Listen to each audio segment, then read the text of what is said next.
I noticed something odd when I was planning my trip to Asia. My plane seems to be making a detour over Alaska. Why is my plane taking a longer route to stay away from the Pacific Ocean? Is this something wrong? Did I sign up for the Caribou route by mistake? Initially, you might think that this is about safety. The Pacific is the world's biggest and deepest ocean. If a plane has trouble over what looks like an endless body of water with no bottom, the pilots will have a hard time finding a safe place to place her. Even though Alaska might not have as many international airports as the middle of the ocean, it is still a much better place to be. What a great way to get people to visit Alaska. At least you're not going down. Okay, I'm sorry, Alaska. Planning a route, you wouldn't be completely wrong if you thought it was a safety measure. Many pilots like to stop at as many airports as possible along their route. When you think about how many planes fly every day, emergencies happen very rarely. But I can't think of anything more stressful than losing an engine at 30,000 feet over the middle of the Pacific Ocean. Still, this isn't the main reason why airlines usually don't fly straight from east to west. At the end of the day, it all comes down to saving gas and time.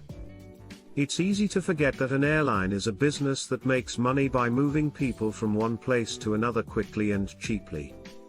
People also want to get to their next stop as fast as they can. So it works out. Both the airline and the passenger win. To make a long story short, which is not my strong suit, speed is usually the main thing that determines a plane's flight path, unless the plane is going through the jet streams or there are other weather concerns. Almost always, the fastest route is the one that is closest to a straight line. But wait, look at where that flight is going. It's not a straight line at all. Well, it looks that way on a flat map, but our planet isn't flat, is it? It can be hard to understand because we're used to seeing our world on a flat plane. If you don't pull out a globe every time you want to find the location of a city or country, you probably use a world map. So, on a two-dimensional map, making a big rainbow to get around the Pacific Ocean seems like a much longer way to get there. But since the Earth is more or less a sphere, more on that later, a straight line in three-dimensional space will look very different.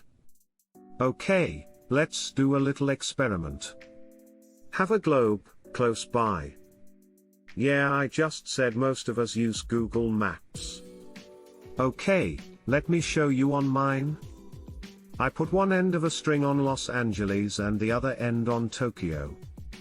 When I pull the string tight, you'll see that it doesn't follow the lines of latitude exactly.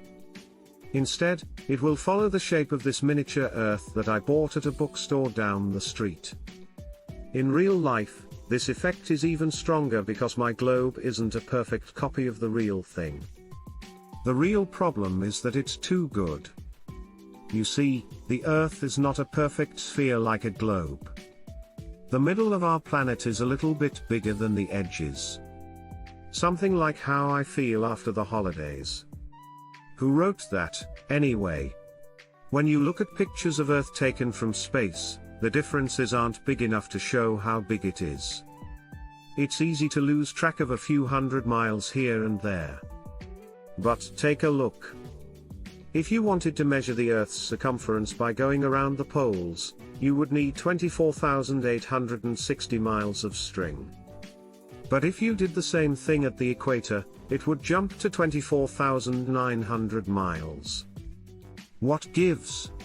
You asked? The reason is that our planet spins on its axis. Have you ever done a really fast spin on the playground? Go round when you were a child. Remember how you felt like you were going to be thrown out the sides? In fact, I remember that I was sick a lot. I didn't like the ride. Anyway, the same thing happens to the middle of the Earth as it spins. The force pushes it out. Yes, it can do that because it spins fast enough. Those who are listening from the equator right now are moving at about 1,000 miles per hour. The difference of 40 miles in the width of the Earth might not seem like much, but when it comes to the size of a planet's surface, that little bit of extra width can make a big difference. The combination of these two things, the way the Earth is shaped and how wide it is outside of the equator. I like that. This means that flying is farther than turning toward the poles. What looks like a straight line on a map. This doesn't mean that planes have never flown over the Pacific Ocean. People have to find a way to get to Australia. I guess I'm not that into big bugs and spiders, but hey, to each his own, just kidding, Australia. Also, planes will fly over open water to get away from storms. Even though planes can fly higher than some kinds of bad weather, like hurricanes and tropical storms, that doesn't mean they aren't dangerous. Thunderstorms are really hard to deal with. Clouds that are higher than 60,000 feet mean that planes should go around them instead of going into or over them. Modern planes almost never crash because of bad weather, but if there is enough turbulence, passengers and crew can get hurt if they and all their belongings get tossed around the cabin. The lesson here is that you should always wear your seatbelts. Planes sometimes fly over the ocean so they can take advantage of the smoother ride. Even when the weather is clear, there is much less wind on the water than on land. This is because hot air rising from the ground is the main cause of turbulence. Hey, this microphone has a lot of hot air coming out of it.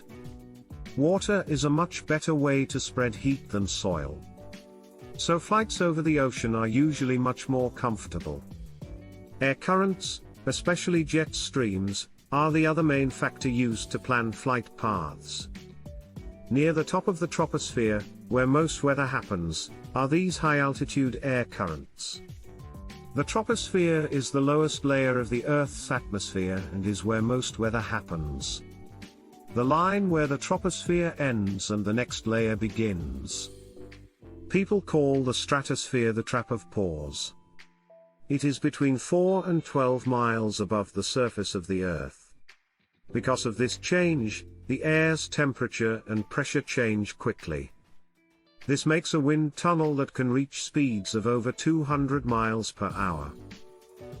Most of the time, these high speeds happen in the winter when the temperature difference is the biggest, but 80 to 140 miles per hour is nothing to laugh at. So keep your snide remarks to yourself. There are 4 main jet streams, 2 in each hemisphere. Because the Earth spins, most jet streams move from west to east.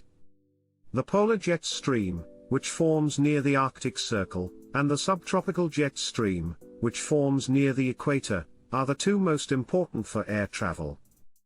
Even though they are only a few miles wide, both are thousands of miles long. When you fly with a jet stream, it can cut several hours off your trip, but when you fly into it, it can slow the plane down a lot. It's also important to remember that jet streams come with risks. The biggest risk comes from a type of turbulence called clear air turbulence, which happens near the edges of the streams. This kind of turbulence is much stronger and harder to predict than the usual kind. Accidents caused by turbulence are rare, but they can happen.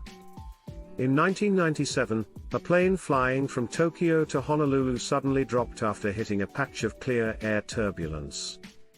The pilots were able to regain control, but many passengers were thrown out of their seats by the sudden drop.